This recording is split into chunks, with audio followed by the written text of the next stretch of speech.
In today's video, I'm going to teach you how to add a new account in your accounting software and properly record its opening balance.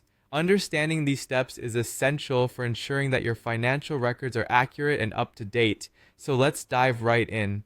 When you're adding a new account, the first thing you'll want to do is decide on the appropriate category for this account. It's important to ensure that the new account aligns with your existing chart of accounts. This categorization helps in organizing your records and streamlines your financial reporting. Once you're clear on the category, you'll need to enter the account details.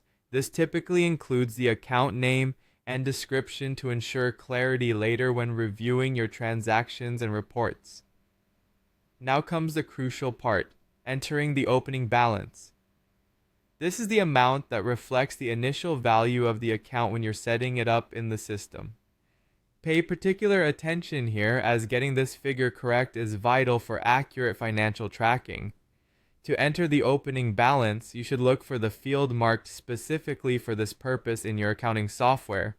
Often this will be alongside the date field. Set the date to represent the start of your reporting period or the day you're transitioning to the new system. This date denotes when this balance is considered effective from, giving context to your financial records. If your software doesn't provide a straightforward way to enter an opening balance while creating the account, you can record this as a journal entry, which is equally valid. For this, you'll navigate to the Journal Entries section in your software. A journal entry is a comprehensive approach where you manually input financial transactions. Record the opening balance by specifying the amount, date, and a description for clarity. Ensure that you correctly debit and credit the corresponding accounts to maintain balance, adhering to the principle of double entry accounting. As a tip, before finalizing the journal entries or the account setup, review your entries for accuracy. Mistakes at this stage can lead to discrepancies down the line, so it's worth taking the extra minute to double check everything you've input.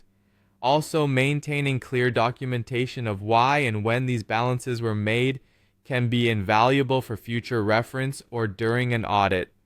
Once everything looks good, confirm your entries and save the changes. Now, when you run reports or review your financial statements, you'll see this account reflected with its opening balance seamlessly integrated with your other financial data. This process not only helps maintain accuracy, but also enhances the reliability of your financial reporting. That wraps up today's tutorial on adding a new account and recording its opening balance. By carefully following these steps, you will ensure your financial records are accurate from the start, setting a solid foundation for tracking and reporting. Thank you for watching, and feel free to leave any questions in the comments below.